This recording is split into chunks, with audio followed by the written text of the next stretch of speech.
দেখুন, আমরা যারা বিদেশি আছি মানে মালয়েশিয়াতে বসবাস করি, আমাদের উন্নয়নের জন্য মালয়েশিয়ান সরকার যতগুলো প্রকল্প হাতে নিছে, মানে যতগুলো উন্নয়ন কাজ হাতে নিছে, অতগুলো উন্নয়ন কাজ কি আমাদের উপকারে আসছে নাকি আমাদেরকে যারা শোষণ করে খায় তাদের উপকারে আসছে?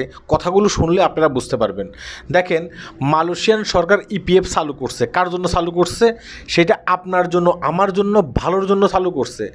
যেন আমরা মালয়েশিয়াতে দীর্ঘদিন পর্যন্ত কাজ করি যখন দেশে চলে যাব, যেন এককালীন মালয়েশিয়ান যে কোম্পানিতে আমি কাজ করি সেই কোম্পানি থেকে কিছু টাকা পয়সা নিতে পারি, নিয়ে যেন আমি দেশে ভালো থাকতে পারি।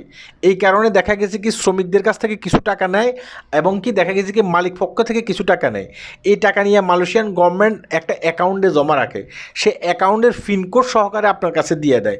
আপনি সেখানে দেখতে পান যে আপনার কত টাকা জমা হচ্ছে, কত টাকা জমা হচ্ছে না। মানে আপনার উপকারের জন্য মালয়েশিয়ান গভর্নমেন্ট এই কাজটি করছে। এখন দেখেন, এই কাজটি কার কার উপকারে আসছে? বেশিরভাগে মালয়েশিয়াতে যারা মানে চাকরি করে, বিভিন্ন জায়গায় কাজ করে, তারা কিন্তু এজেন্টের আন্ডারে কাজ করে। এখন একজন শ্রমিক যখন এজেন্টে গিয়া ভিসা লাগাইতে চায়, তখন এজেন্ট কি করে? এজেন্ট বলে যে তুমি ভিসা লাগাইতে হইলে প্রথমে দেখা গেছে কি ইপিএফের টাকা জমা দিতে হবে। ইপিএফের টাকা যদি জমা না দাও তাহলে তোমার কিন্তু ভিসা লাগবে না। এই ধরনের একটা মানে অডিও আমি আপনাদেরকে শোনাই, পরবর্তীতে আমি কিছু কথা বলেছি। এই দেখেন, অডিওটা একটু শুনুন। আসসালামু আলাইকুম। কি অবস্থা ভাই, কেমন আছেন? আমি আপনার ভিডিও শুনি তো ভাই, আমিও এজেন্টের লোক। এমন যে ইপিএফ এর টাকাটা 900 রিঙ্গিত নিছে আমার থেকে, তো আমার তো এখনো ডকুমেন্ট দেয় নাই, কি করা যায়? হ্যাঁ, এজেন্টে বলছে যে ইপিএফ না করলে মানে ভিসা লাগবে না। তো ভিসা যেমন লাগবে না ইপিএফ না করলে, তাহলে তো আমাদের একটা ডকুমেন্ট দিব। তো এটা কিভাবে কি করা যায়? নাহলে আমি টাকা না দিলে কোনো সমস্যা হইবে? ইপিএফ এর টাকা না দিলে কোনো সমস্যা হবে এজেন্টের? একটু জানেন তো ভাইয়া। বুঝতে পারছেন বিষয়টা? এই ধরনের অনেক প্রবাসীর কিন্তু অভিযোগ আছে। মানে যখন সে এজেন্টের কাছে ভিসা লাগাইতে যায়, এজেন্ট বলে যে তুমি ইপিএফের টাকা জমা দিতে হবে। অর্থাৎ সে তো বাইরে কাজ করে, সে যদি কোম্পানির আন্ডারে কাজ করতো তাহলে যে কোম্পানি তার ভিসা লাগায় সেই কোম্পানি কি করতো? সেই কোম্পানি দেখা গেছে কি তার ইপিএফের টাকা থেকে কিছু টাকা দিত, তার বেতন থেকে কিছু টাকা দিত। যেহেতু সে বাইরে কাজ করে, এই কারণে সে এজেন্টকে টাকা মানে জমা দিতে হয়। আবার কিছু কিছু এজেন্ট কী করে, মানে ইতিমধ্যে দেখলাম যে আমি সোশ্যাল মিডিয়াতে ঘাটাঘাটি করে অনেকে কিন্তু আমার কাছে রেকর্ডগুলো ফাটাচ্ছে। কিছু কিছু দেখা গেছে কি আপনার এজেন্ট তাদের ইপিএফের টাকা জমা দিচ্ছে না। এখন তাদের ইপিএফের টাকা যদি জমা না দেয়, পরবর্তীতে কিন্তু এই শ্রমিকগুলো সমস্যা হতে পারে। আর যদি জমা দেয়, কিছু কিছু ইপিএফের টাকা মেরে খেয়ে দেয় কি ওই এজেন্টগুলো, আমি সমস্ত এজেন্টকে বলতেছি না, এজেন্টগুলো কিন্তু কিছু কিছু ইপিএফের টাকা মেরে খেয়ে দেয়। তাহলে এখানে লাভটা কার হচ্ছে? লাভটা হচ্ছে কার? ওই যে এজেন্ট আছে, এজেন্টে লাভ হচ্ছে। কিন্তু এখানে লাভ হওয়ার কথা ছিল কার? এখানে লাভ হওয়ার কথা ছিল ওই সব শ্রমিকদেরকে। আর একটা কথা শোনেন, এই যে কয়েকদিন আগে মালয়েশিয়ান গভর্নমেন্ট মানে একটা সুযোগ দিচ্ছে, সেই সুযোগটা হচ্ছে কি আপনি মালিক চেঞ্জ করতে পারবেন। অর্থাৎ আপনি যে মালিকের আন্ডারে কাজ করতেছেন সেই মালিক যদি আপনার ভালো না লাগে, তাহলে আপনি মালিক পরিবর্তন করে অন্য কোনো মালিকের আন্ডারে কাজ করতে পারবেন, মানে অন্য কোনো বসের আন্ডারে কাজ করতে পারবেন।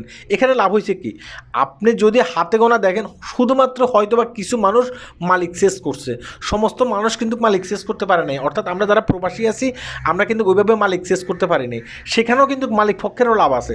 এখন একজন মালিক কি একজন শ্রমিককে বাংলাদেশ থেকে আনার পরে সে কি অন্য কোনো কোম্পানিতে তাকে হস্তান্তর করবে? করে এইভাবে? করে না। কিন্তু মালয়েশিয়ান সরকার কি করছে? মালয়েশিয়ান সরকার এটা আপনার আমার মানে ভালোর জন্য এই কাজটা করছে। এখানে দেখা গেছে কি আপনি যখন মালিক চেঞ্জ করতে যান, আপনি যখন আপনার মালিককে বলেন যে আমি আপনার এখানে কাজ করবো না, আপনার এখানে কাজ কাম নাই, আপনার এখানে কাজ কাম আমার কাছে ভালো লাগতেছে না, আমি অন্য আর একটা মালিকের আন্ডারে কাজ করতে চাই, সেখানে আমার ভাই আছে, আমার ভাই বলছে ওই মালিকের আন্ডারে আমাকে কাজে লাগিয়ে দেবে। তখন আপনার মানে যে মালিক আছে সে মালিকের কাছ থেকে আপনাকে কী নিতে হয়? সে মালিকের কাছ থেকে আপনাকে একটা লেটার নিতে হয়। মানে সে যে আপনাকে মুক্ত করে দিচ্ছে, অবমুক্ত করে দিচ্ছে, সে কিন্তু একটা লেটার দেয়। এবং কি যে মালিক গ্রহণ করবে আপনাকে, সে মালিকও কিন্তু একটা চুক্তিতে সাইন করে। অর্থাৎ দুই মালিক কিন্তু একসাথ হইয়া মানে চুক্তিতে সাইন করে। তখন কি হয়, আপনাকে একটা কোম্পানি থেকে অন্য একটা কোম্পানিতে হস্তান্তর করা যায়।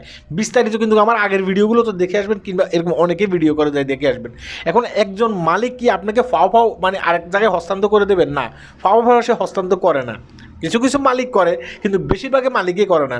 সেখানে তার একটা স্বার্থ লুকিয়ে থাকে। সে বলে যে তোমাকে যদি আমি হস্তান্তর করে দেবো, তুমি আমাকে মোটা অঙ্কের কিছু টাকা পয়সা দিতে হবে। কথা কি বুঝতে পারছেন? হ্যাঁ, এই ধরনের কিন্তু মানে জালিয়াতি চলে। এগুলো কার জন্য করছে এই বালোটা? মালয়েশিয়ান গভর্নমেন্ট এই বালোটা আপনার জন্য করছে, আমার জন্য করছে, আমরা যারা সাধারণ শ্রমিক আছি আমাদের জন্য করছে। কিন্তু লাভটা হচ্ছে কার? ওই যে মানে যারা আপনাকে হস্তান্তর করতেছে তাদের লাভ হচ্ছে। এভাবে কিন্তু অনেক কিছুতেই কিন্তু মানে আপনার আমার লাভ হচ্ছে না, কিন্তু লাভের জন্য করছে, আমাদের লাভের জন্য করছে। এই যে দেখেন মাল্টিভিসা কার জন্য করছে? মাল্টিভিসা সাধারণ যারা শ্রমিক আছে তাদের জন্য করছে। তারা যেন এই মাল্টিভিসার মাধ্যমে বছরে কয়েকবার বাড়িতে যেতে পারে। হ্যাঁ, সবার জন্য করছে, বছরে কয়েকবার বাড়িতে যেতে পারে। এই যে আপনি আর আমি যারা শ্রমিক মালয়েশিয়াতে কাজ করি, একটা কোম্পানির আন্ডারে কাজ করি, আমরা কি প্রতি বছর বাড়িতে যেতে পারি না। আমাদের মালিক কি মানে আমাদের বস কি আমাদেরকে প্রতি বছর বাড়িতে যাওয়ার সুযোগ করে দেয় না।